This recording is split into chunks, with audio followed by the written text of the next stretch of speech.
எல்லா புகழும் இறைவனுக்கே. ஹாய் ஃப்ரெண்ட்ஸ், அஸ்ஸலாமு அலைக்கும். இன்றைக்கி நம்ம என்ன பார்க்க போகிறோன்னா, மழை காலத்துக்கு ஏற்ற மாதிரி யூஸ்ஃபுல்லான டிப்ஸ் கொஞ்சம் பார்க்க போகிறோம். வாங்க வீடியோக்குள்ளே போகலாம். வீடியோவை ஸ்கிப் பண்ணாமல் பாருங்கள். Tip number 1. மழை காலத்தில் த்ரோட் இன்ஃபெக்ஷனால் குட்டீஸ்லேருந்து பெரியவங்க வரைக்கும் சிரமப்படுவாங்க. எதையும் முழுங்கிறதுக்கு கூட ரொம்பவே சிரமமாக இருக்கும். அந்த டைமில் ஒரு கிளாஸ் வாட்டர் எடுத்து சூடு பண்ணி கொஞ்சம் கல்லுப்பு சேர்த்துக்கலாம். கல்லுப்பு கரைஞ்சி வந்ததும் கேஸ் ஆஃப் பண்ணிடலாம்.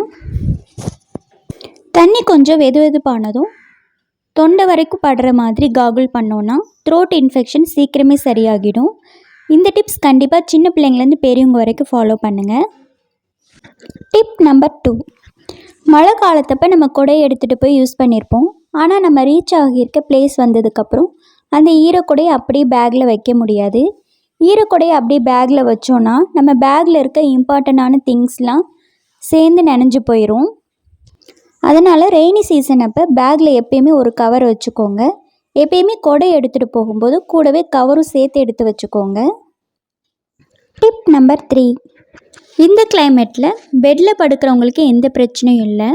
ஆனால் தரையில் படுக்கிறவங்களுக்கு சில்னஸ் ரொம்பவே அதிகமாக இருக்கும். அந்த டைமில் நம்ம பாய்க்கு கீழே நியூஸ் பேப்பரை போட்டு அது மேலே பாய் விரித்து படுத்தோன்னா சில்னஸ் கொஞ்சம் கண்ட்ரோல் ஆகும். அதே மாதிரி பாய்க்குள்ளே நியூஸ் பேப்பர் போட்டு சுருட்டி வச்சா ஈரப்பதம் இல்லாமல் இருக்கும். Tip number 4. இந்த கிளைமேட்டில் அடிக்கடி ஜுரம், தலைவலி, சளி, இரும்பல் இந்த மாதிரி உடம்பு சரியில்லாமல் அடிக்கடி போகும். அதனால் நோய் எதிர்ப்பு சக்தியை அதிகப்படுத்துறதுக்கு மஞ்சள் பால், இங்கிலீஷில் கோல்டன் மில்க்னு சொல்லுவாங்க, இதை கொடுத்தோன்னா நோய் எதிர்ப்பு சக்தியை அதிகப்படுத்தும். இந்த கோல்டன் மில்க் செய்கிறதுக்கு ஒரு கிளாஸ் பால், கொஞ்சமாக மஞ்சள் தூள், கொஞ்சமாக க்ரஷ் பண்ண மிளகையும் சேர்த்துக்கிறேன். இதில் நம்மக்கிட்ட பனங்கற்கண்டு இருந்தால் அதையும் சேர்த்துக்கலாம், இல்லைன்னா சர்க்கரை சேர்த்துக்கலாம். இது நல்லா கொதி வந்ததும் வடிகட்டிடலாம். பாலை வடிகட்டியாச்சு. கோல்டன் மில்க் சூப்பராக ரெடி ஆகிருச்சு. இந்த பாலை டெய்லியும் கூட உங்கள் வீட்டு குட்டீஸுங்களுக்கு கொடுங்க, ரொம்பவே நல்லது. Tip number 5. மழை நேரத்தில் துணியை காய வச்சு எடுக்கிறது எல்லார் வீட்லேயும் பெரிய டாஸ்க்காக இருக்கும். அந்த நேரத்தில் நமக்கு ரொம்பவே பெரிய ஹெல்ப்பாக இருக்கிறது ஜன்னல் தான். மோஸ்ட்டாக எல்லார் வீட்லேயும் ஜன்னல் யூஸ் பண்ணி தான் துணியை காய வச்சு எடுப்போம். ஆனால் சில வீட்டில் ஜன்னல் வசதி இருக்காது. அவங்க என்ன பண்ணலான்னா, இந்த மாதிரி சேர் யூஸ் பண்ணி துணியை காய வச்சுக்கலாம்.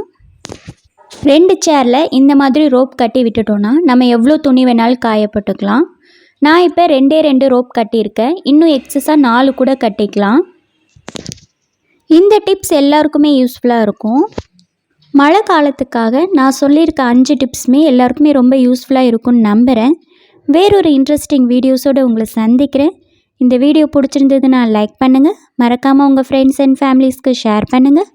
கண்டிப்பாக சப்ஸ்கிரைப் பண்ணுங்கள். தேங்க்ஸ் ஃபார் வாட்சிங்.